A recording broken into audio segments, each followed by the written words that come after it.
Здравейте! Днес имаме едно ангелче при нас.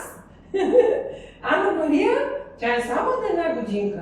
Едно красиво дете. Няма да проповядва тя, нали? Така, чакайте да дам на майка и... Хуп! Хайде! Да слушкаш там. Ето ти крачката. Заповядай. Ето ми се сега. Да, здравейте на всички, на тези, които са тук и тези, които ни гледат онлайн.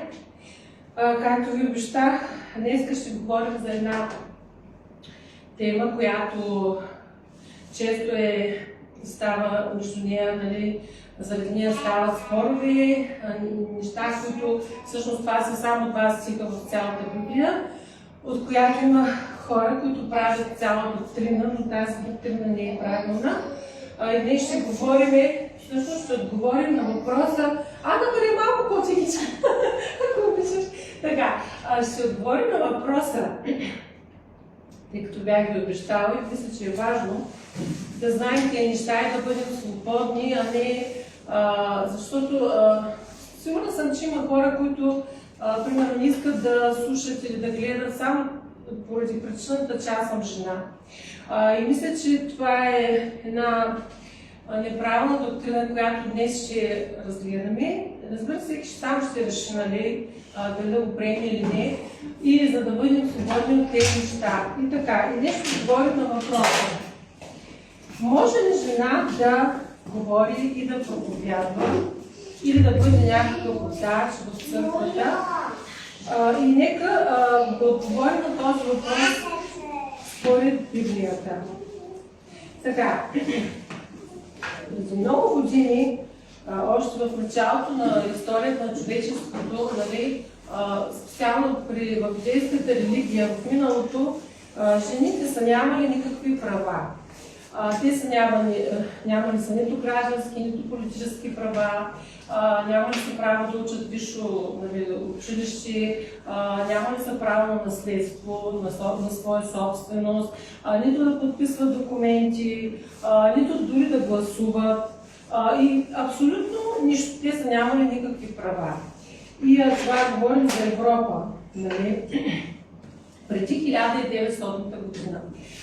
Жените са били считани за непълноценни, нестойностни личности, които нямат никакви права.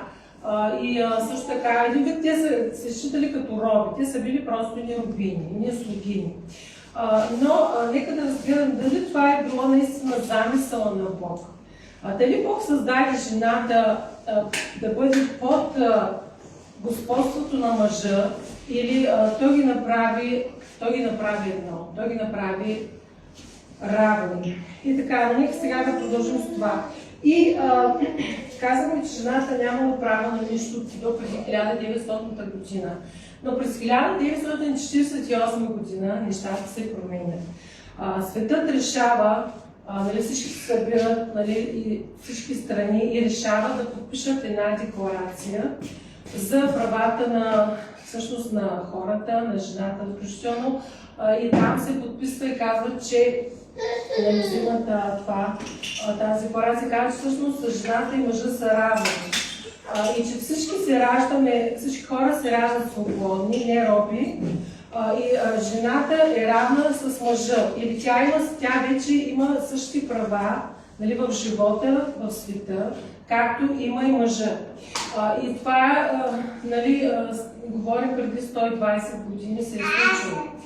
От тогава вече жената наистина има право на всички неща, които е нямала преди.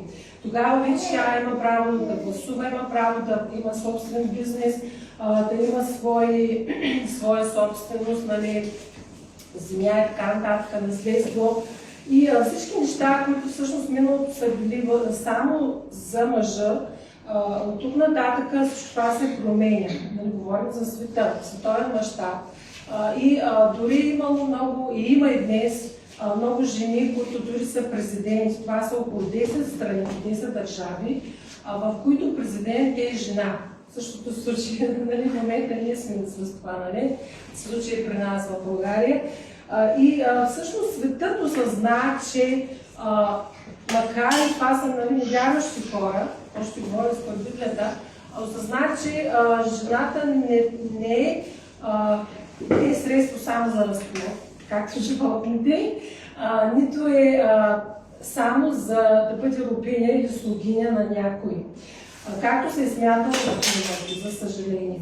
И това нещо се осъзнава от тогава нататък вече жената получава пълните права. Тя има правото да учи висше образование, да има правото да подписва договори, да има свой бизнес и така нататък.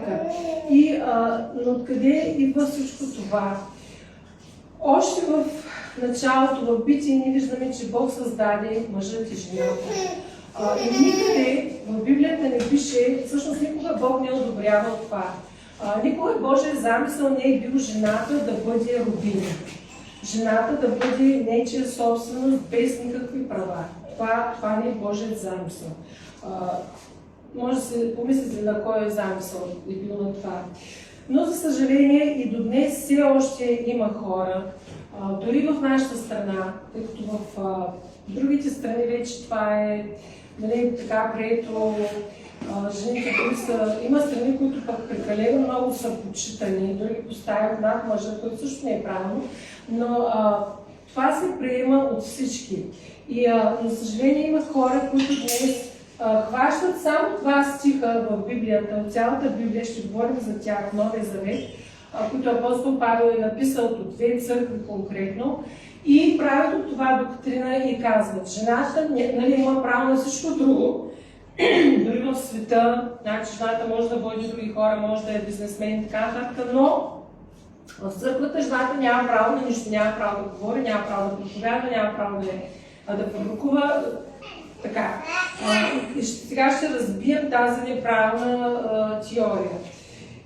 Нека да започнем. И каза, когато Бог създаде мъжа и жената, той създаде мъжа, нали, Адам, взе пръст от кълта, от пръста, оформи го, нали, даде му образ, дъхна в него и той стана жива душа. Но как беше създадена жената? Тя не беше създадена дори от пръста. Тя беше взета, всъщност беше взето едно от ребрата, една от частите на Адам, и Бог я оформи и я сложи до мъжа. Там не виждаме никъде в самото начало на сътворението Бог, в самото начало говорим, Бог да казва, ето давам си тази робиня, Бог му каза, ще ти дам подходящ помощник. Същата дума за помощник, която се използва там е зир, еврейската дума, и тя означава, същата дума се използва в Святия Дух. Или Бог даде най-добрия помощник на мъжа. И както мъжът има нужда от нас, нали, жените имат нужда примерно от мъжете, те също имат нужда от нас. И Бог ни създаде ако трябваше жената да бъде просто една слугиня, Бог ще да я създаде някъде отдолу в кръка на мъжа, нали, може би от друга ден, но той взе тук най-близко, за да бъде тя най-близо до него, до сърцето му. И тя да бъде най-добрият помощник. Вече, когато дойде греха, нали, това, което се случи, знаем, едва тогава Бог каза на жената, ти ще раждаш, нали, с мъки, на мъжът ще бъде всяко твое желание и така нататък, ще се покоряваш на мъжа си. Всичко това дойде поради греха. Но това не беше Божият замисъл жената. Бог създаде, той каза, вие сте едно, вие сте една плът. Или той ги създаде, той гледаше на тях като едно цяло. Или това, което липсва на Адам, Бог го даде чрез Ева и те взаимно се допълваха. И това е Божият шедьовър. Бог ги създаде, за да бъдат едно, за да бъдат равни, за да бъдат, разбира се, има различни функции, които да върши, но Божият замисъл никога не е бил такъв, както е било в миналото. И хайде да прочетем сега, знаем, че ние като християни живеем в Новия Завет. Стария Завет, закона специално беше даден на Божия народ Израел. И юдейската религия, за съжаление, има много такива закони, които нали, в Стария Завет говори, които подценяваха нали, жената, нейната стойност. И жената наистина нямаше, да кажа, никакви права в миналото. Но когато дойде Исус, това беше тотално променено. Исус промени, той направи една революция. Той беше един скандален учител. Той беше личност, която вършеше нещата по Божия ред, по Божия начин. Нали? Той донесе Божието царство на земята. И всъщност Исус изяви Божията воля на нас, хората. И хайде да започнем да четем малко стихове. И затова, тъй като живеем в Новия Завет, тези два стиха също сме в Новия Завет, нека да прочетем стихове и да видим какво Бог мисли за нас, жените. Галатяни, започваме от 3 глава, 26 стих. Защото всички, които се повярвали, всички сте Божии синове, чрез вяра в Исус Христос. Понеже вие всички сте се кръстили в Христа, с Христа сте се облекли. И това послание го пише отново апостол Павел. Сега някой ще каже как той противоречи ли си, как може в едно място да каже жените на жене да мълчат така, а сега говори всички сте Божии синове. Значи в Библията, но това ще го взема малко по-късно. Сега всички, които сме повярвали в Исус Христос, сме Божии деца. Ние сме Него и Той тук дори не нарича синове. Това говори за позицията ни в Христос. Това говори, че ние сме, както мъжете, така и жените, нали, сме осиновени. Не се говори о дъщери, сме осиновени. Или мъжете и жените сме осиновени от Исус Христос. И Бог ни нарича, нали, свои синове. И казва, но как станахме такива? Чрез закона ли, чрез делата ли, чрез нещо друго? Не. Единствено чрез вяра в Исус Христос, делото на Исус Христос. И каза всички вие, мъже и жени, нали се кръстихте в Христа, с Него сте се облекли. Или Божия Дух живее в нас. Говоря за мъжете и за жените. Святият Дух живее във всяко едно сърце. Независимо от пола, от расата и така нататък. И продължава. Няма, казва апостол Павел, няма вече юдеен, нито грък, нито роб, няма роб, нито свободен, няма мъжки пол, нито женски пол, защото вие всички сте едно Христа Исуса. И ако сте Христови, то сте Авраамово потомство, наследници по обещание. Апостол Павел ни казва, че когато ние повярваме в Христос, вече няма значение, че от коя народност си. Дори ние не сме евреи, така ли? Дори ние не сме юдеи, дори не сме гърци. Но тук сега няма значение от твоята народност. Вие си гърци си, турчани си, българи си, мухамедани, какъв си. Няма значение. Казва, дори няма значение твоя пол, нито мъжки, нито женски. Защото казва всички вие сте едно Христа Исуса. Петя, ако обичаш, изкарайте на въпра, много шумно децата. Така. Защото всички сте едно Христа Исуса. Или Бог ни поставя в единство, в равенство, както мъжете, така и жените. Това говорим в тялото Христово. Това говорим в вярата в Исус Христос. И така, и това говори, че ние също, както мъжете, така и ние сме Авраамово потомство. Всички ние сме наследници по обещание.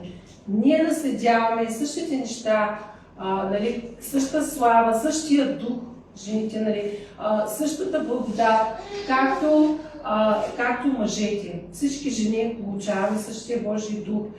Бог е този, който не ни дели. Бог приема всички хора. За него всички хора са равни.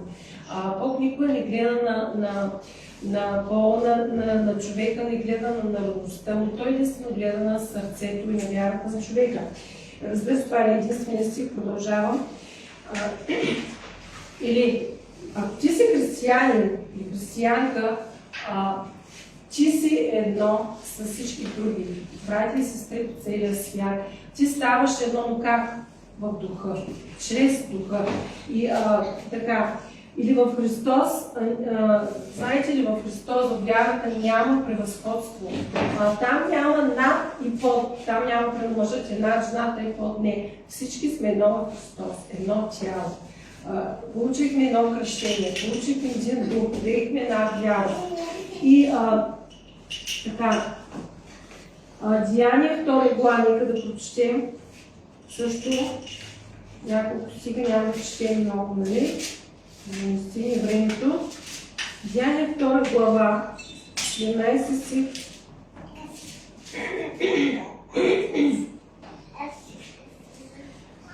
Едно пророчество, което беше изговорено хиляди години преди това, и то се намира в книгата Йоил, в Стария Завет, говорим, 2 глава, 28 стих. И тук апостол Петър казва, говори с това пророчество пред всички хора, които бяха се събрали там. И в последни дни казва Бог, ще излея духа си на всяка твар. И синовете ви, дъщерите ви ще пророкуват, юношите ви ще виждат видения, старците ви ще сънуват сънища, още и на слугите си и на слугините си, казва Бог, ще изливам от духа си. В онези дни те ще пророкуват. И така нататък. И всеки, който призове името Господне, ще се спаси. Сега, дните, в които ние живеем, тези дни бяха предсказани, бяха пророкувани, казахме ето този пророк Йоил, още в Стария, който живееше в Стария Завет.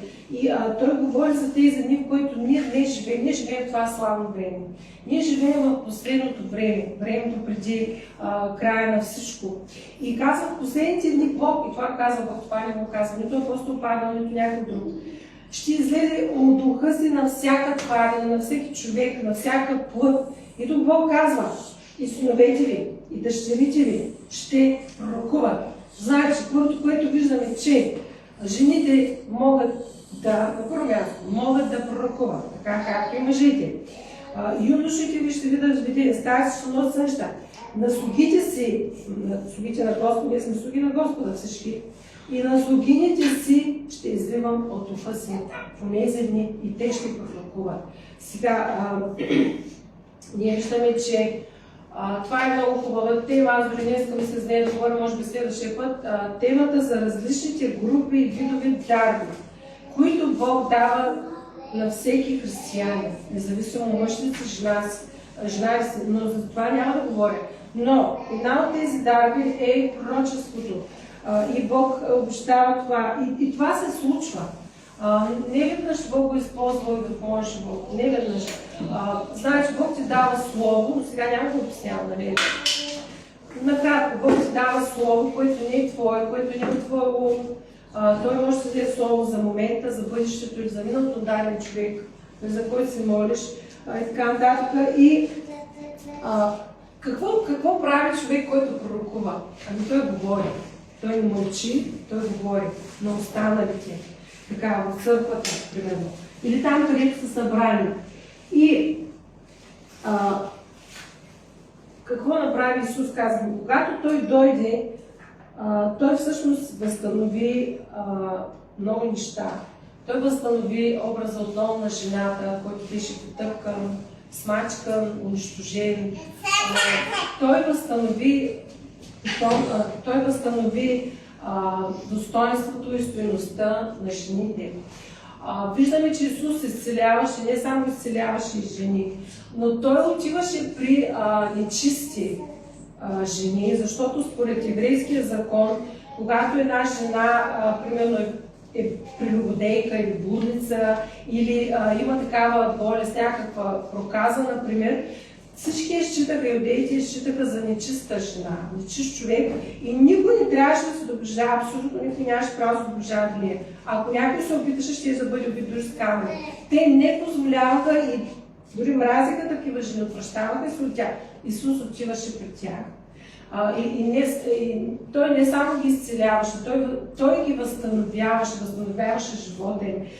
Много са примерите. Когато доведоха при него жената, уловена в прелюбодейство, забележете, тъй като в тогава в Стария завет, нали, според закона, знаем, че всички права бяха на страната на мъжа, а жената нямаше никакви права.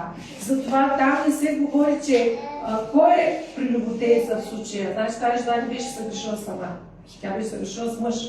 Но за мъжа не се каза нищо, така ли? Каза се прелюбодейката, защото всичко, което ставаше, всяко зло, мъжете всъщност товарват цялата вина само върху жените.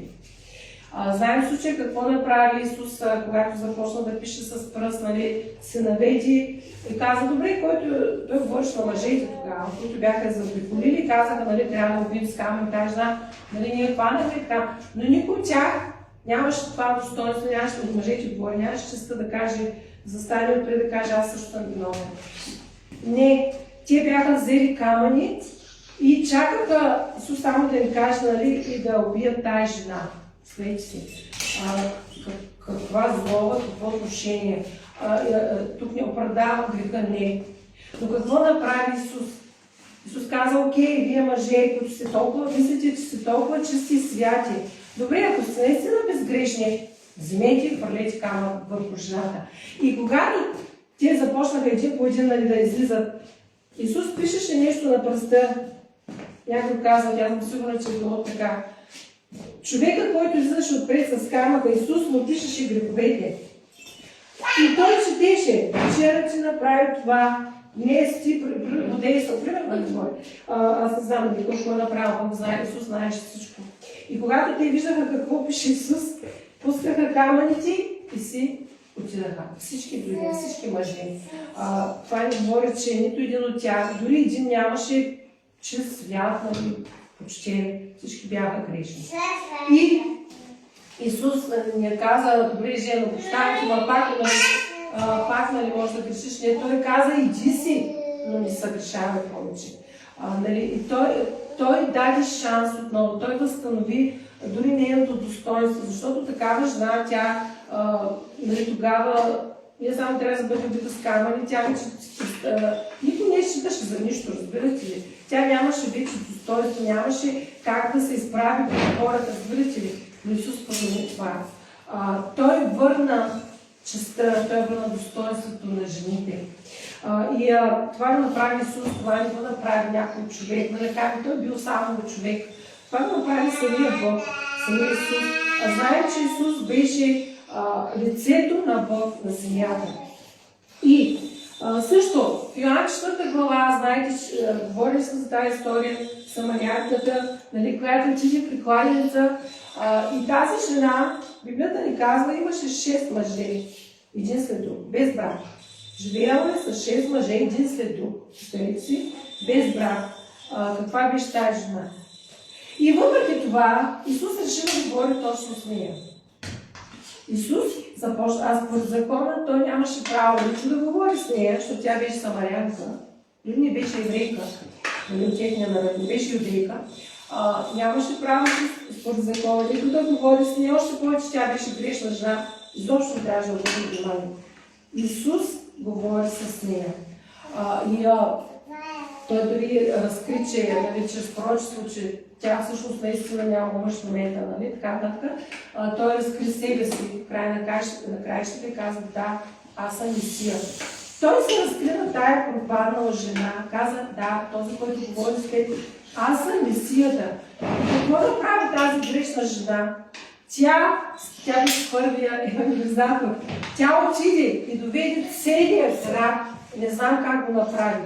Не знам, защото хората я познаваха, те знаеха коя е. Нали? Но въпреки това, тя го направи. Тя презря срама на всичко, нали, че хората ще кажат, коя си така.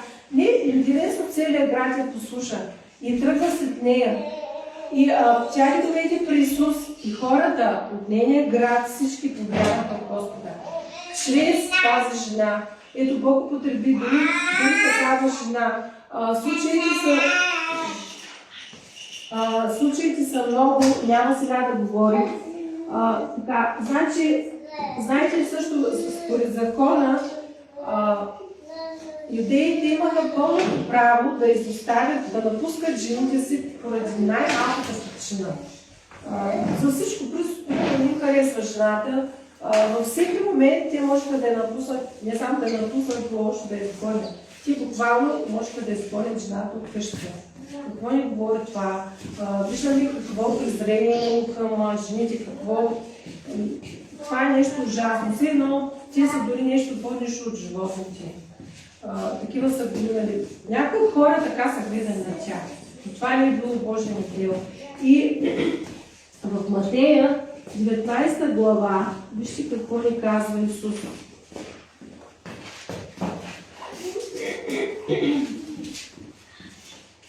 19 глава, 3 стих. Вижте как реагират дори неговите ученици, ученици на Исус. Тогава дойдоха при него фарисеите, които искаха отново да го изпитат, изпитвайки го, казаха: позволено ли на човек да напусне жена си по всякаква причина? Това, което всъщност те правиха, това, което беше според техните закони. Те искаха да го приличат това, нали, да видим сега какво ще отговори Исус. И той им каза: не сте ли чели, че онзи Бог, който ги е сътворил ги е от начало мъж и жена. И Бог е казал: за това ще остави баща си и майка си и ще се привърже към жена си и двамата ще бъдат една плът, едно тяло. Така че не са вече двама, а една плът. И така, онова, което Бог е съчетал, човек да не го разделя или да не го разлъчва. И те продължават: да, Моисей нали заповяда мъжа да й даде разводно писмо и да я напусне. Каза Исус: поради вашето коравосърдечие Моисей ви е оставил да се напускате жените според закона. Но отначало не е било така. Отначало. От сътворението, така както Бог ги създаде, това не беше така. Това не беше Божията идея изобщо за жената. И казва той Исус казва: който напусне жена си, освен, той дава само една причина за напускане, освен за прелюбодейство и се ожени за друга, той е прелюбодейство и така нататък. И тогава учениците му казаха: ако е така, ако е такова задължението на мъжа и жената, по-добре да не се жени. Исус казва: не могат всички да приемат това слово, което е дадено. Сега, дори учениците му бяха приели това неправилно мислене, че нали, те имат пълното право да напуснат при жените се знае малката грешка за нещо, което тя примерно се издани. Просто не им харесва повече на мъжа, може да я напусне. Дори те бяха с това мислене. Но Исус им каза, те бяха готови дори да не се оженят, нали, след като няма право да напускат жена си. Виждаме ли колко изкривено беше дори тяхното мислене, те ще бяха в тази култура. Нали, няма как да не бяха повлияни. И Исус казва в начало, или Бог им казва в началото, това не беше така. Закона беше въведен много години по-късно. В началото нямаше го закона. В началото живее по времето на Авраам, нямаше закон. Закона започна чак след идването на Моисей, нали, след изход, и така нататък. Това е друга тема. И това не беше Божия замисъл. И много други стихове. Сега, имаше ли старозаветни жени, които Бог издигна, които Бог употреби като лидери, като водачи, като пророци и така нататък? Ами имаше. Дори въпреки закона, въпреки това унижение, което хората, всъщност това е дойде от Сатана, дойде от хората, а не от Бог. Въпреки това, Бог употребяваше през цялата история, не само мъже, и жени, за да извърши своето дело. Ами нека да си спомним, първата жена в Съдии 4 глава, предния път, това, за което говорихме, за съдия Девора, тя беше съдия, тя управляваше целият народ, всички мъже. Тя беше лидер, беше водач, беше и пророк, жена пророк. Това е жена, живяла в Стария Завет. Значи, Бог употребяваше мощно жени, въпреки човешкото разбиране, въпреки човешките мисли,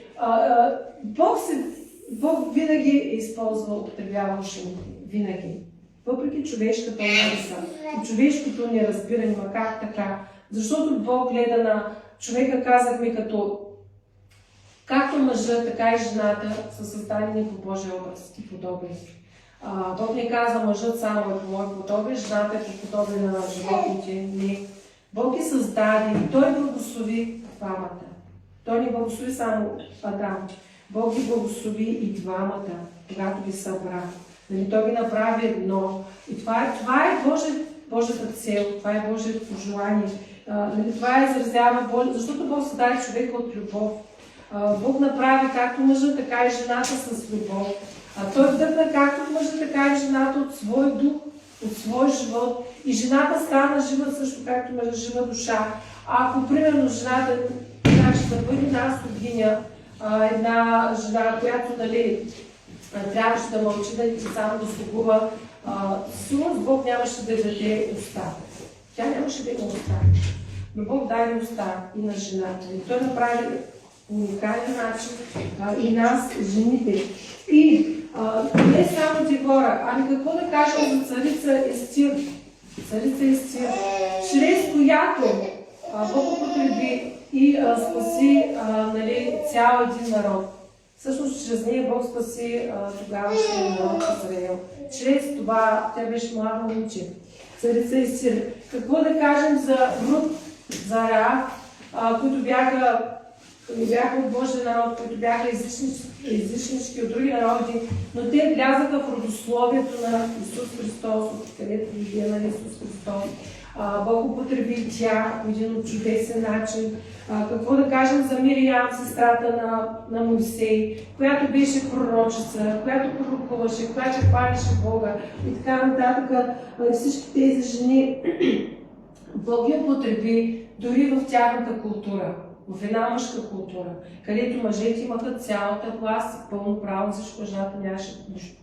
Въпреки това, Бог продължи да употребява и жени, с което ни показва, че Той приема така както мъжете, така и жените по същия начин.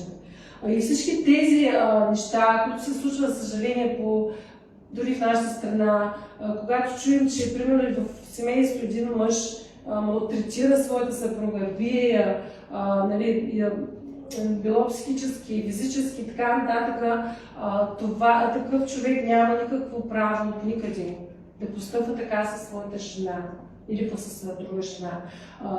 Това е нещо, което е от Сатана. Бог е събра, каза, жената е най-подходящият помощник. Тя не е някой друг, твоята жена. Затова аз се възхищавам на семейства. Когато виждам как мъжете не да издигат, нали, жените си нещо, нали, как уважават своите съпруги, как ги почитат, защото те са осъзнали, че те са едно, те са равни пред Бог и както те са наследници на вечността, на вечера, така и жената е наследничка да следява вечния живот и всички тези неща. И това е правилният отдел. И знаете ли кои семейства са успешни? Там, където цари любов. Където е Божията любов, там има единство, там има и равенство. Там няма аз съм повече от теб, ти си по-малко от мен. Там няма аз съм господаря, ти си рабинята. И такива семейства, където има почет, където има уважение, където двамата работят заедно. Дали за Бог, дали за нещо друго. Двамата правят нещата в единство, тези семейства са успешни. Нищо не може да ги събуде. Но знаем какво се случва в семейства, където, примерно, мъжът държи нещата в свои ръце. Или пък жената, другата крайност, рано или късно такива семейства се разбиват. Нали, най-много са потърпевши децата. И така, но Божия модел е такъв, какъвто за това, за което говорим днес. Хайде да прочетем вече тия два стиха, за да да говорим малко за тях, не много. Който се интересува, има и дори аз не сега, но преди бях много отдавна бях чела за това. Има цели статии, може да потърси за това. Обяснява според еврейската. Разбирате, много е важно да, когато изучаваме Библията и я четем, ние да гледаме нещата как са в оригинал, как са в еврейската Библия, как са на еврейски език. Защото там се казва точно самата дума, обяснението на думата е точно. Тук при нас нещата се превеждат. И понякога има хора, които се хващат за буквата. Буквално за буквата. Това не е смисъл на самата дума. Затова е важно да изучаваме Библията в оригинал. Също гръцки е много добър превод. И така, първият стих, за който хората, които застават против женското служение, против това жената, че казват, жената не може да говори в църква, не може да проповядва, не може да получава, не може да пророкува, не може да бъде апостол. И тези два стиха са ето точно тези, върху които те казват. Това са единствените два стиха в цялата Библия. Нека да ги прочетем. Първо Коринтияни, 14 глава, 35 стих. Преди да започна, главата е озаглавена така. Половината от главата. 26. Ред в поклонението. Ред в поклонението. Или това, което се говори тук, се говори за Божия ред, че трябва да има ред в църквата, в тялото Христос. Разбира се. Във всичко трябва да има ред. Не може да има всеки да прави каквото си иска, нещата не стават. В Божието царство също има ред, както в небето има ред. И това е целта и това е ударението върху тази глава. Нека да прочетем. Тогава казва апостол Павел да напише това послание: братя, какво става между вас? Забележете, когато се събирате, казваме, че живееха в една мъжка култура, обикновено се говори за братя, но това включва и сестрите. Значи Библията се отнася както за мъже, така и за жени. Библията не е написана само за мъжете. Така, и се казва, какво става между вас, когато се събирате, всеки, казва, не някой от вас, всеки, независимо мъж или жена, има да предложи псалом, има поучение, има откровение, има да говори непознат език, има тълкуване. Всичко да става за назидание. Ако някой говори непознат език, нека говори по двама, то по ред, един след друг, един да тълкува. И продължава. Но ако няма тълковател такъв, нека да мълчи в църква, и тук се казва тълкователите, нека говори на себе си на Бога. Иска да кажа, трябва да има ред в дарбите.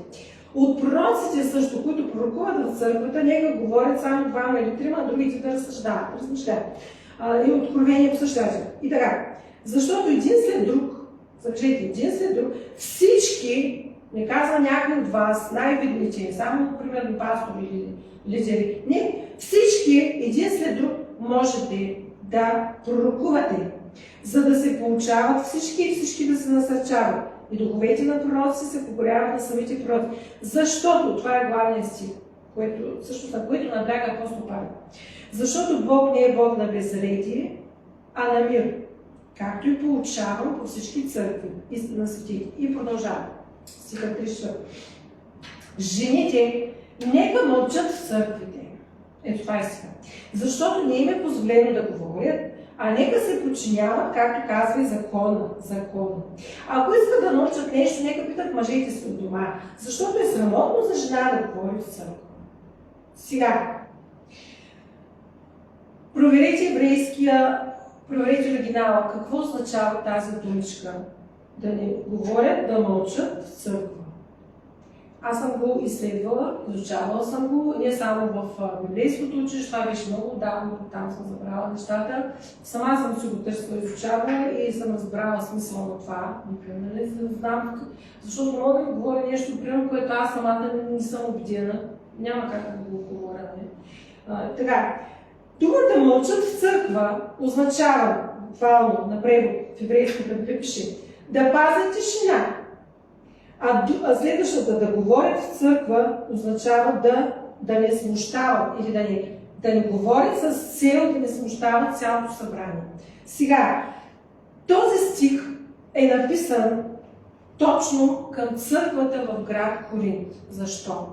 Четейки историята, разглеждайки историята, ние разбираме, че в този град, той бил голям град, така проспериращ, е имало обаче много грях. Имало е много грехове. Един от тези грехове е бил, че жените са били проститутки. Значи имало е храмови, където те са ходили, те са били жените, говорим, били са, преди да повярвам, говорим, били са жреци в тези храмови и са извършвали такива гнусни грехове. Говорим за жени в случая. Това е в историята. Това е написано, това е, нали, няма как да го знаеш, защото апостол Павел не го пише в Библията, нали? Бог ни го е спестил по някаква причина, но изследвайки научаваме, че всъщност тези жени са били такива. Провалени, пропаднали жени, неморални жени. И когато някои от тях, нали, решават и ти наистина повярват, защото има от тях, които се обръщат към Евангелието и повярват в Бог. И тези същите жени, те вече имат светското мислене, те имат друго разбиране. Те си мислят, че както примерно са живяли преди света, дори са ходили, дори са влизали в началото, нали, в църквите много неприлично облечени. Това е друга тема, нали. Постригвали са се, това е било за тях, нали, такива жени, говорим, те се постригвали направо, нали, детска много е. Така нататък. И той говори, апостол Павел се обръща точно към тези жени.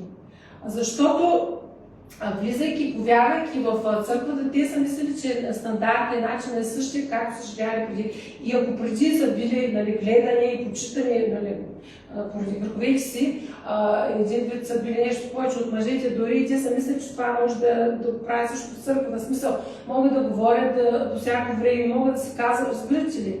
Апостол Павел говори точно тези жени. И друго, тогава, по него време, в някои църкви мъжете са стояли отделно от жените.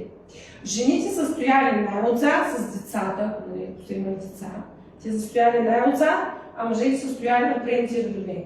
И когато това също е било проблем, специално за тази църква в Коринт, когато някой говори отпред, нали, някой примерно излиза и говори, иска да каже нещо, дори пророчество, каквото и да е там, някоя жена решава, знаете, че жените са малко по-така, нали, емоционални, и решава, че трябва да каже нещо. И тя започва да се провиква. Примерно, иска да пита нещо, или да каже нещо, или да допълни нещо, тя се провиква отзад и по този начин смущава всички, смущава цялото събрание. Или провиква се и казва, мъжа ми, на мъжа се примерно, ако е мъж, нали, какво каза този човек, нали, разбирате ли, това е просто пака, ако има нещо да питате мъжете се вкъщи. Не по време на службата, ето както сега преди малко, нали, когато има деца, нали, стават малко, нямам нищо против, но стават смущения, дори този, който говори, той се разсейва, той няма как да се концентрира. И също се е получавало тогава, по него време. И това той го адресира буквално и точно към такива жени. Следващия стих. И тук казваме, че думата не е да мълчат и да не кажат нищо, а да пазят тишина. Проверете превода, проверете оригинала. Да пазят тишина в църква. Защото казва Бог е Бог на реда. Не може да викат по цялото време и дори по някой в нашата църква става така, нали? Примерно пастор пред говори, някой му дошло нещо на мън и почва да говори или да разпрекъсва, нали, което не е нормално, не е правилно. И следващото казва да не смущава, в такъв смисъл да не говори в църквата жената, да не смущава останалите, защото когато ти говориш, друг говори и става суматоха и хаос. И това е оригинал, това означава тази дума. Следващия си, който държат на други хора и казват, ама така и така трябва, се намира в Първо Тимотей. Първо Тимотей, 3 глава ли беше? Да видим. Момент сега ще го видя. Не, 2 глава, извинявай, точно така, 2 глава, 11-15 стих. Жената да се учи мълчаливо с пълно покорство. А на жената не позволявам да получава, нито да владее над мъжа. Нека бъде мълчалива. Защото първо да беше жена, после Ева. Но пак тя ще спаси чрез раждането, ако пребъдва вяра, любов, свято се целомъдрие. Сега, тук отново той говори на хората, на църквата, че по принцип добре, особено една жена, когато е лъжна, добре е тя да иска да се учи. И когато има първо нещо неясно, по-добре е да пита мъжа си вкъщи. Нали, не пред всички, не да застава, примерно да взима цялото време, цялата дума, нали, и да разсейва всички, но е добре жената да се учи и да приема, нали, словото с покорство, не с бунт или примерно защо този така говори, защо този така казва, разбирате ли? И отново тук виждаме, че са имали наистина проблем с такива жени. Защото тези жени, за които говорим преди малко, те са били бунтарки. Буквално те са правили нещата по своя си начин, така както са живели в света и греха, те са били такива, разбирате ли, и са правили проблеми в църквите. И така, тук се казва, да, жената да не владее над мъжа. Естествено, Бог не даде на жената да владее над мъжа, както и мъжът да владее над жената. Значи, за него те са равни, но тук също се има предвид и за семейството. Сега, семейство и църква, това са две различни, как да кажа, две различни позиции. Когато ти си в църква, там има Божий ред. Но когато една жена е в къщи, в дома си, една жена, тя няма правото да е над мъжа. Тя няма правото да владее над мъжа. Тя, според Библията, няма правото да контролира мъжа си. Или да прави нещата тя, а той да се покрай един ден.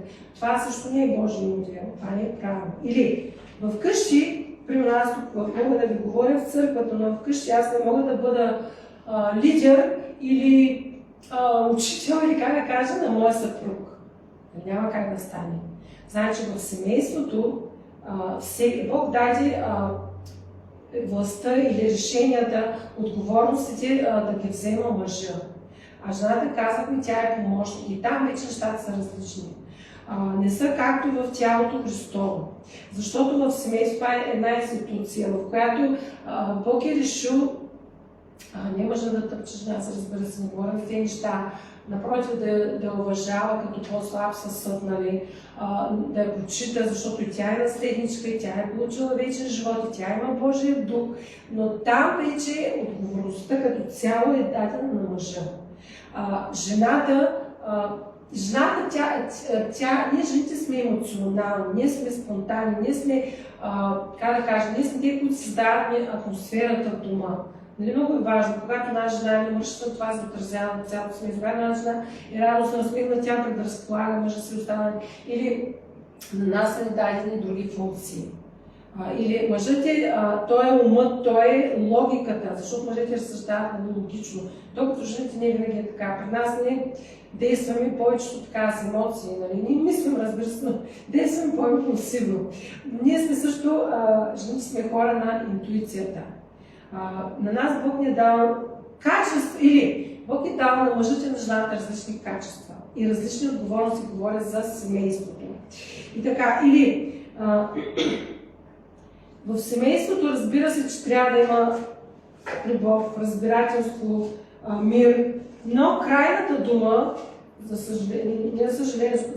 съжаление казвам на мъжа, защото понякога мъжете взимат неправилни решения, ако не се допитва до Бог. Ако те не са вярващи, те много пъти вземат неправилни решения. Но и от това страда цялото семейство.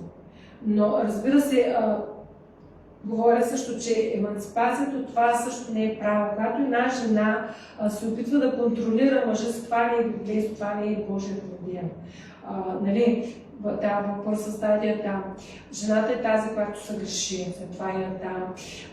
Да, тя пак ще бъде спасена, но жената има други функции в семейството. Там как да кажа, тя е отговорна да прави своите неща, но никога да не налага това, което иска, нали, своето мнение, как да каже, върху мъжа си. Тя може да каже, тя може да изрази своето мнение, своето разбиране, но мъжът решава, нали, какво също да направи. Тази отговорност се даде на мъжа. Но това вече е друга институция, казвам, семейството. Докато в църквата, в тялото Христово, Бог е дал дарби на всички.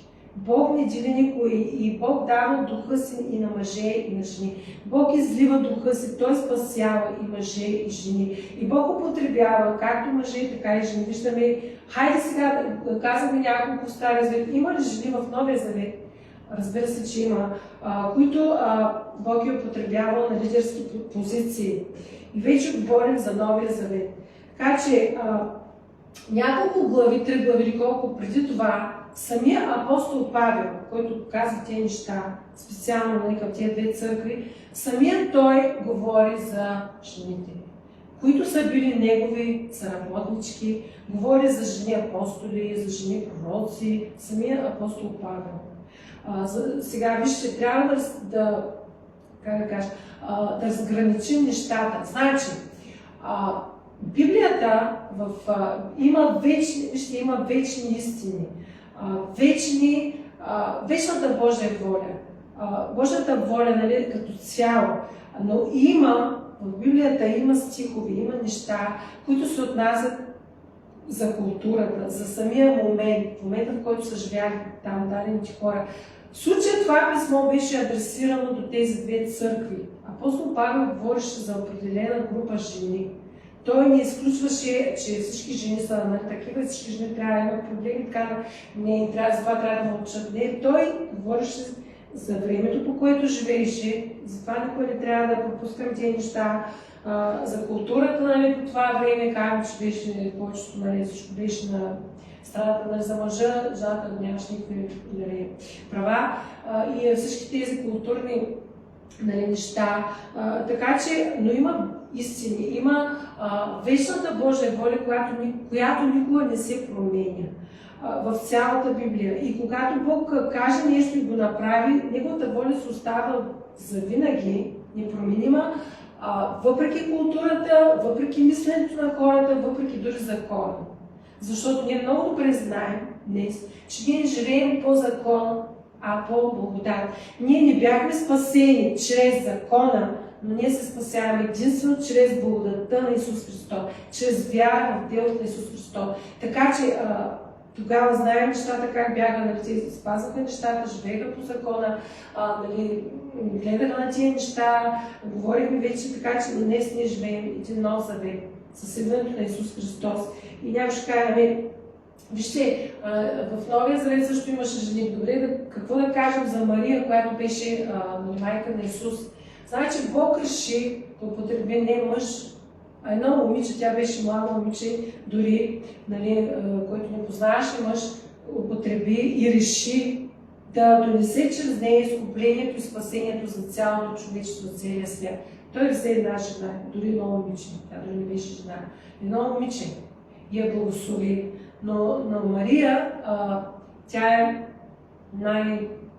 как да кажа пред Бог, може да е специалната жена, защото чрез нея дойде всичко, чрез нея дойде спасението, чрез тя носеше Бог в себе си, самия Бог, 9 месеца, но тя възпитаваше Исус, докато беше дете.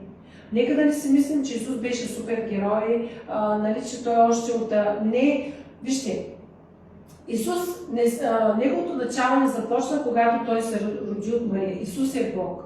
Той винаги е живял. Той живял преди това, но той реши и благоволи да влезе в човек или да вземе човешки образ, нали, Бог реши така, за да може да дойде да стане един като нас, за да живее между нас и да открие волята на своя небесен баща. Така че Исус е Бог, той винаги е живял, винаги е съществувал, но той се всели в човек, нали, в Мария, нали, чрез силата на Святия Дух тя роди, и той реши да вземе човешки образ заради нас хората, за да направи, за да извърши това спасение за нас хората, за да ни спаси. И така, но Исус, когато беше нали, още дете, когато се роди, той беше като всички други деца. Той беше и Божий син, но той израсна като момче, като нормално дете. И това дете имаше нужда някой да го възпитава, някой да му говори, нали, нещата, нали, за Бог. Не, че нали, той ги знаеше в духа си, може би, но Мария беше тази майката, която го възпита. Нали, докато той порасне, как така. Словото ни казва, какво казва? Матея беше. Исус растеше в мъдрост, в ръст и благоволение пред Бога и човеци. Значи, че Исус не беше вече, нали, Исус като човек, той растеше, като дете говорим, като малък, растеше и напредваше. За да напредваше нещо, значи трябва да го учиш това, не трябва да минеш по това, не просто да го имаш на готово. Той растеше в мъдрост, растеше в благоволение пред Бога, но и пред хората. Така че Тази жена е уникална, тя не само го роди, но тя го възпита. Разбира се, жена е една от най-важните функции на всяка жена, това е да бъде майка. Но не просто майка, не само майка на своите деца, но бъде майка на нововярваните, майка в тези, които идват в църквата и се спасяват. Това е тайна на всяка жена. И Бог реши да даде това служение, този дар на жената, не на мъжа. Жената е тази, която ражда. Задайте си въпроса откъде идват всички мъжи. Ами от жени. Някой ги роди. Някоя жена, както днес, има тук много деца, някоя жена е родила това момче и той е станал мъж. Така че това е много важно, което е много ценно пред Бог. Но това не е единственото, което жената прави, което може да прави. Не е просто само това. Бог дава дарби на всеки. Казвам, не е само на мъжете, но и на жените в Библията. И е много важно и ценно, когато една жена възпита своите деца в Божия път. И един ден тези деца станат водачи, станат лидери, достигат народи, достигат нации. Но кой има пак пръст във всичко това? Примерно, че някой е станал велик служител, не говорим за мъж, отново жената, отново майката. Ана Мария каза, да, точно така.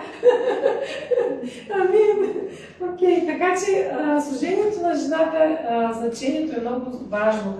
Затова Исус ни облякал с способности, с дарби, с таланти. И сега нека да прочетем кои са тези жени в Новия Завет, които толкова много служиха и Бог употребяваше и със сигурност не са казани всички, но това, което ме радва, че апостол Павел, дори само той говори за тези жени.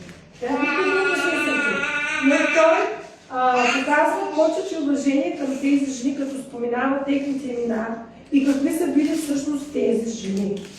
Какви дарби, какви служения са имали.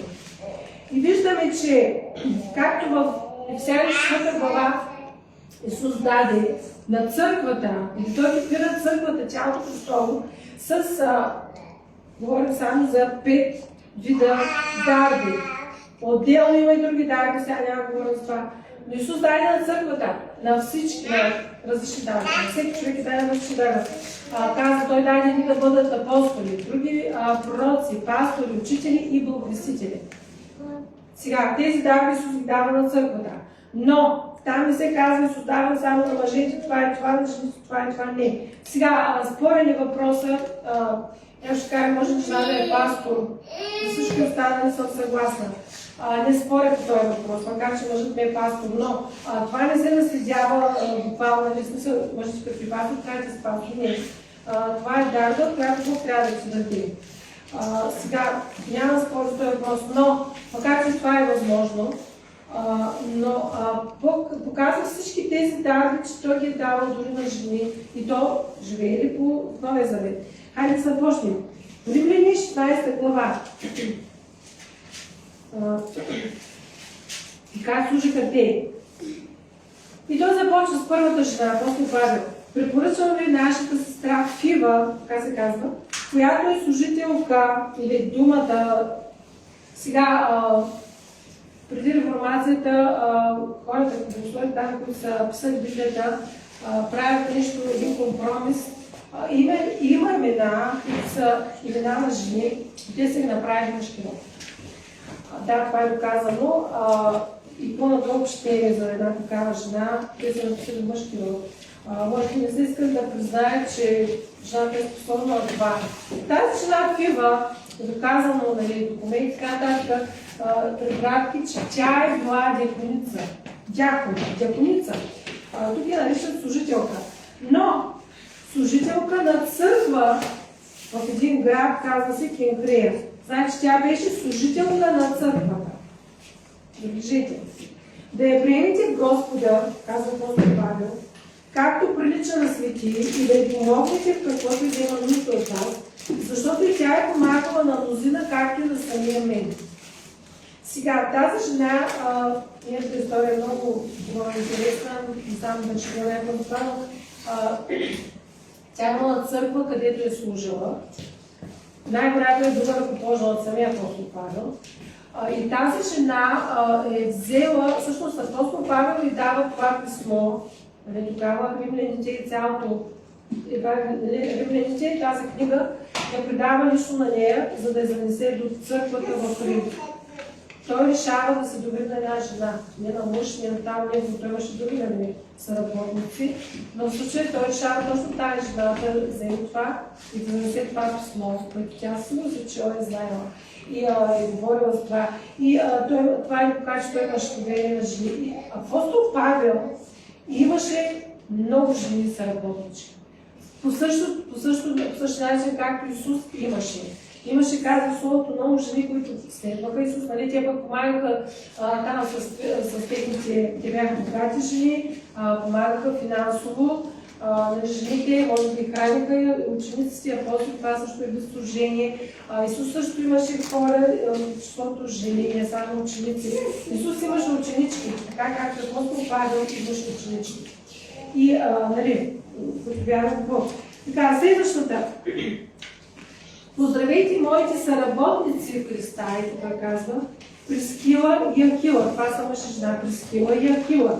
Прискила е жената, които за мой живот си положиха вратовете под нож, на които не само аз благодаря, той благодари дори, но и всички църкви между язичниците. Сега това са били мъж и жена, които казва, те положиха вратовете, значи те дори може би са лежали в затвор, те също са за това за вярата. Той продължава, поздравейте домашната им църква. Тези двамата са имали домашна църква. Мъже и жената са получавали и са учили другите хора от своята домашна църква. Те дори бяха тези, които взеха, на друго място се казва, взеха един, както беше сега забрави, един мъж, който беше запознат с част от учението на Исус, за че за Бога крещение на душите, и точно дори жената му обяснява и обяснява това. И всъщност жена в момента получава един мъж. Така, след това, апостол Павел продължава. Поздравейте любезния ми, така. Поздравейте Мария, която се е трудила много за вас. Поздравейте Андроник и Юния. Мои сродници някога заедно с мен е затворници. Това са хората, които са лежали дори в затвора заради вярата, които между апостолите се считат за бележити или видни, най-видни, и които още преди мен бяха в Христа. Сега, тук тази Юния, Андроник, нали мъж, Юния, това е жена. Това е жена, която е била велика апостол за своето време. Апостол Павел казва за нея. Не само той. Йоан Златоуст и още кои бяха, нали, пишат, дори са писали за нея и казват, че документи, тя е била много силен апостол. Основавала е църкви. Тази жена е била, каза, един от най-видните апостоли, не просто някакъв апостол. Най-бележитите, най-видните апостоли на своето време. Това е била жена, която е била мощно употребявана в Бог. Какво да кажа за днес, нали, за историята, като Бог употребява много жени. Така че това е жена. Тя е била апостол. Така. Сега, между апостолите, които ще забележите, поздравейте този, тук мъже вече да четем. Имаше още няколко. Поздравейте Трифена и Трифоса, или мъж и жена, които работят за Господа. Поздравейте любезната Персида, която е работила много за Господа. Какво ми се работи? Поздравейте избрания, кой си неговата майка, която казва е моя, той дори има своя майка. И поздравейте Филолога и Юлия. Отново виждаме друга жена. Юлия, сега се казва Юлия. Нали, Мирей и сестра му поздравейте. И кой си? Всички свети, които са с тях. Сега за нея бях също някъде писала. Така, Юлия, да. Мисля, че тя беше точно. Значи Фила беше диаконица, Кила Трискила имаха домашна църква, като пастори, учители. Юния беше апостол, лидер. Нефана също за тях се говори в Колосяни 4 глава 15. Друга жена Нефана, тя имаше църква. Там не се говори за мъж с нея, който служи. Тази жена сама имала църква. Тя е ръководила църква. Домашна църква, може би има тях. Но тя е водила тази църква. Говори се за Лидия, ето за Юлия и много други. Жени, които са били водачи, които са били лидери, които са имали едно от петте дарби, нали, които създава на църквата. И апостол Павел дори ги почита такива жени, нали, са работници, ги нарича, които също са му помагали в делото на благовестието. Не са били просто слушателки, които наистина са служили заедно с него и са оглавявали дори църкви. И така нататък. Сега какво ни говори и цялата история, знаем за много, те не са никак малко жени мъченици, които са били убивани заради вярата си. Това са жени, които са дори и до днес почитани от православната католическата църква. Това, че ние не ги знаем, означава, че няма такива жени. Много жени, които са водили международни служения, други, които са ръководили мисии, нали, за много страни. Други, които са пък били съработници, жени, които са работили със своите съпрузи. Но знаете ли, има случаи, когато на мъжете им, примерно, са били убивани заради вярата. И кой мислите и продължава делото? Ами жените им. И те са го продължавали по един уникален, достоен начин. Верно и до край. Те не са се отказвали. Те не са казали, аз съм жена, да направим на жени пренови. Спираме Божията работа, спираме Божието дело. Не, това са били много верни, много посветени жени. Историята ни говори за не една такава. Много от тях са били учители, жени учителки, нали, духовно, за Библията говорим, но те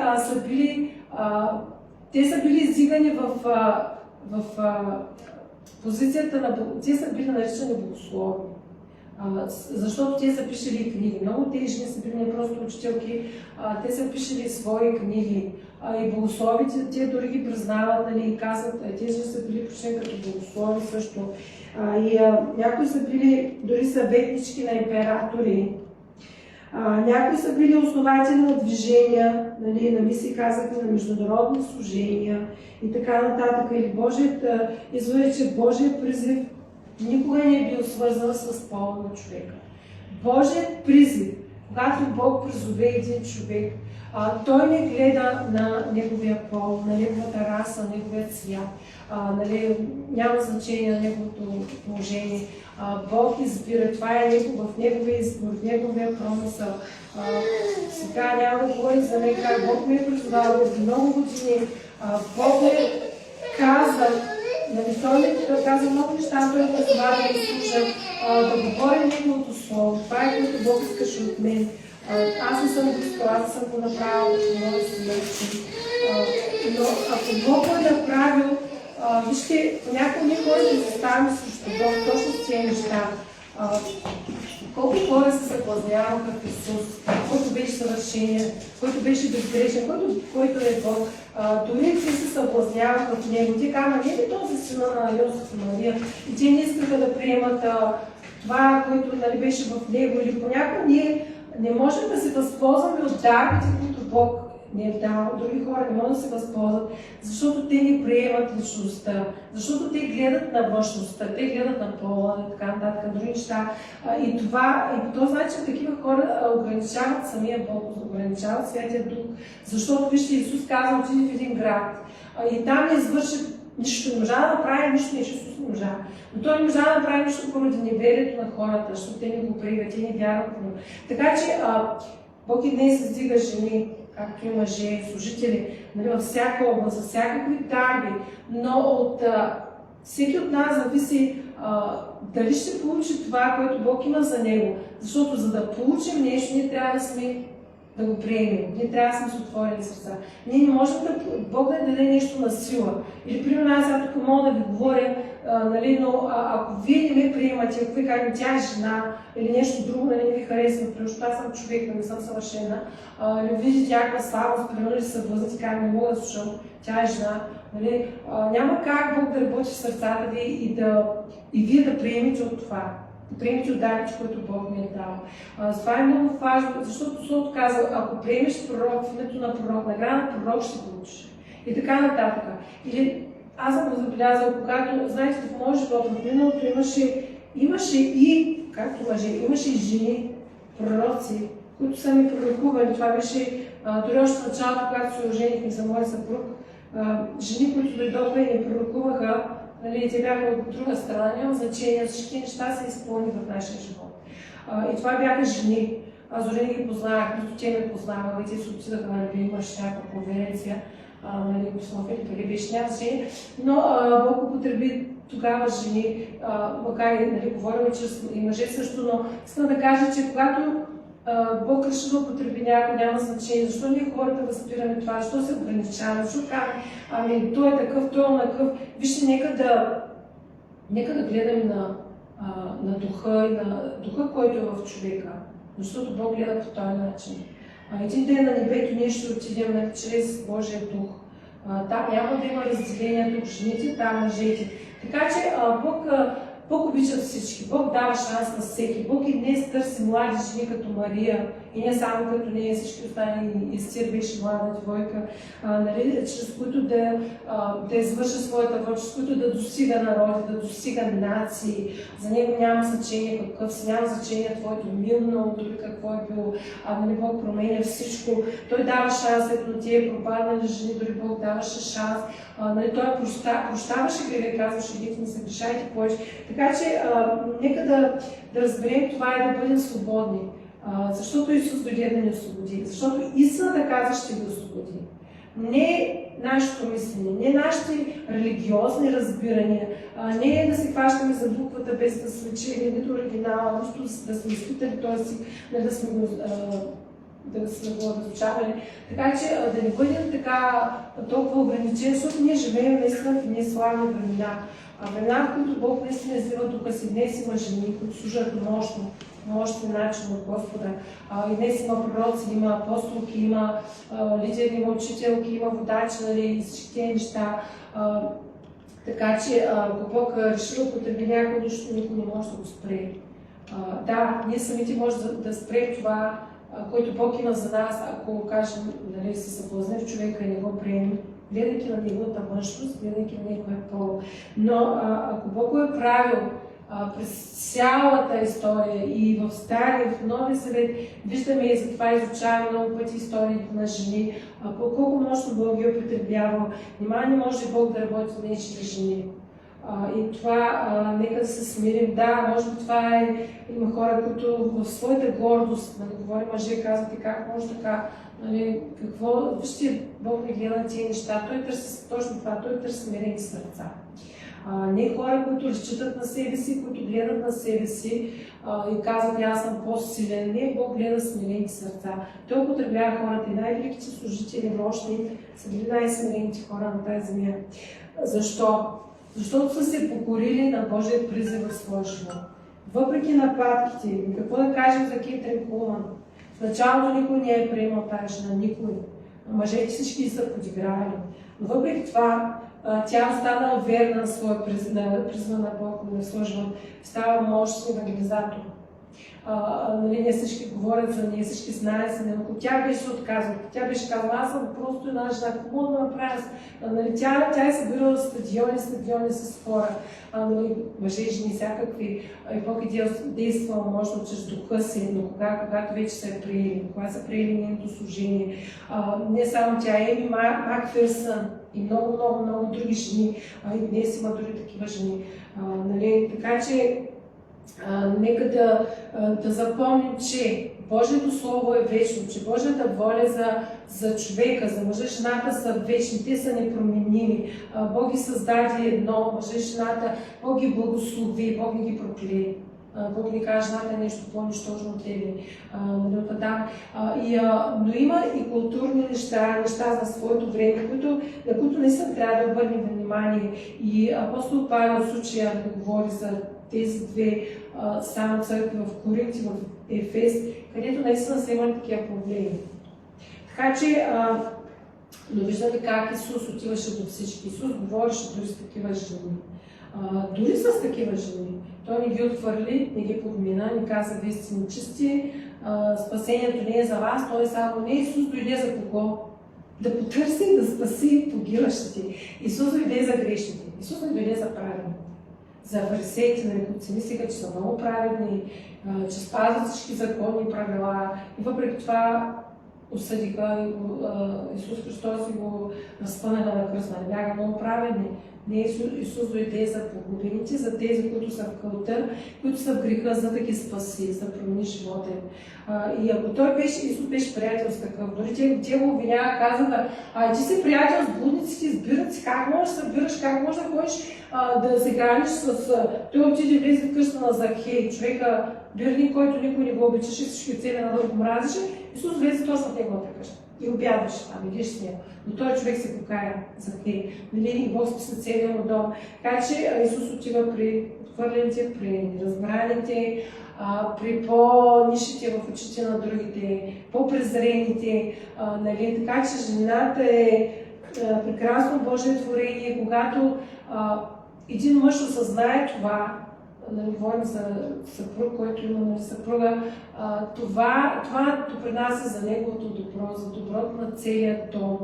И неща, които Бог е дал, неща, както Святия Дух е нашия помощник, жената е наистина най-добре помощник на мъжа си. И жената вижда неща, които мъжът, за съжаление, понякога не вижда. Това е нейната женска интуиция. Жената предусеща. Това е дадено от Бог. Това не е нейно. Бог е дал тия качества с цел да се допълват в брака, в семейство. И неща, които жената предусеща с години, мъжът изобщо не ги усеща, изобщо не ги вижда. И в момента, в който се случи проблема, жена му казва, аз го знаех това, аз го казах преди това. Но разбирате ли, тая способност Бог е дал на жените и не само това. И в нашия живот е било така. Много пъти съм казала неща, които, особено когато Бог се даде, нали, и ти открие нещо, нали, това пък вече, нали, чрез духа. Явно казвам на мъжа ми, това не е запазва, ако той да се вслуша, защото има право да не се вслуша. Когато не се е вслушал, сме имали проблеми. Когато се е вслушал в Божието Слово, не просто в мен. Нали, тогава сме имали успехи. Бог ни е предпазвал от много лоши неща. Но така че, както на мъжа Бог дава едни функции, едни качества, които жената ги няма, нали? Жената има пък други функции, други качества, които са много ценни. Затова Бог ги направи едно, мъже и жената. Но не каже жената отдолу, че си над нея. Не е едно равни от доброто му, за да стои до него, за да бъде гледа казва в лице. В еврейската Библия каза, гледайки се лице в лице, така както Моисей гледаше Бог лице в лице, не ти коя си там долу, нали, да я гледаш до тебе, тя е твой помощник, твой партньор, нали, съпругата ти. Когато един мъж осъзнае това ще донесе благословение на живота му. Това ще го издига. Знаете, че жената със своята помощ, със своята любов и с всички дарби, които Бог е дал, тя издига всъщност мъжа. Тя му помага, някой казва, тя му дава крила.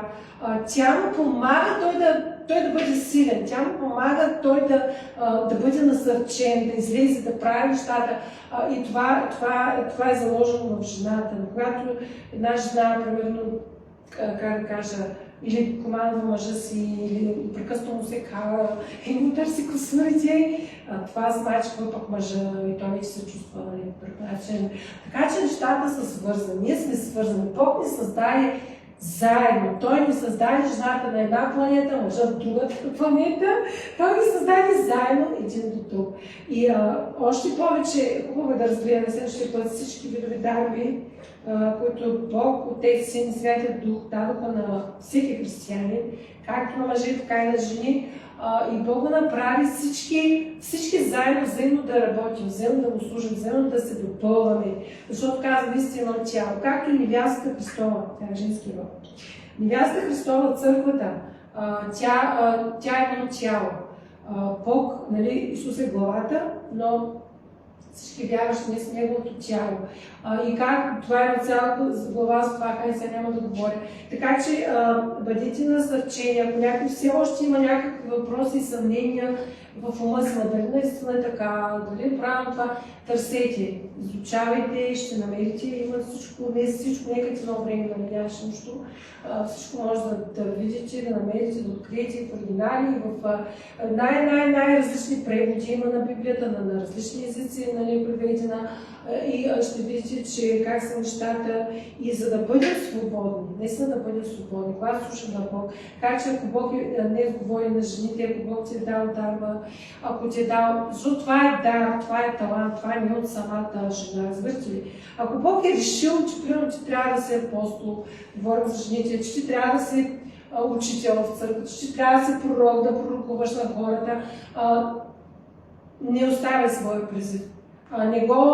Не го подценявай. Не си казвай, аз съм жена. Не, направи го и Бог ще си даде успех в това. Бог ще премахне всички бариери, всички неща. Много зависи от нас, как приемаме Божите дарове и как да кажа. Защото, вижте, жената, когато вземе нещо малко, тя го прави голямо. Тя, разбира се, тя е тази, която ражда, тя има тази способност. Тя взима доброто семе и то става голямо. Това е много важно ние жените да се учим, ние да изучаваме Библията, не само ние, но мъжете също, но да познаваме Бог и да взимаме добрите семена. Защото когато пълним, за жените говоря, пълним умът си с примерно с клюки, с клевети, с лоши неща, примерно приятелката ми направила това, аз ще не го направя, тя прави лоши неща, аз ще не направя. Разбирате ли, жената е такава, тя просто взима нещата и ги прави. Или тя е практичната част, така да кажа, дори без да много да умува, без много да мисли, без много да се доказва, без много логика. И това е много важно какви мисли пускаме в нас, в нашия живот. И много е важно също какви са приятелките ни. Защото ако ти гледаш и своите приятелки, а те са които вършат неправилни неща, живеят без брак и други неща, това нещо се отразява върху теб. И след време, че започваш да го правиш също и така нататък. Но нека по-добре да се учим от Библията. Нека по-добре да търсим приятелки, които наистина биха ни научили наистина на Божията воля. Това, което Бог има за нашия живот, и това ще ни издига нагоре. Това няма да ни сваля надолу към греха, към тинята, да ни държи надолу, но Бог иска да ни издига в своите истини, да ни издига в своята воля, нали, като жени, за да може да свърши Неговата работа. Защото Бог чрез теб и чрез мен може да достигне не просто нашия дом, нашите близки, нашите приятели, нали, което е чудесно, нашите роднини, но Божията воля е да достига народи, да достига нации, да достига племена, и Той може да потреби всеки един от вас.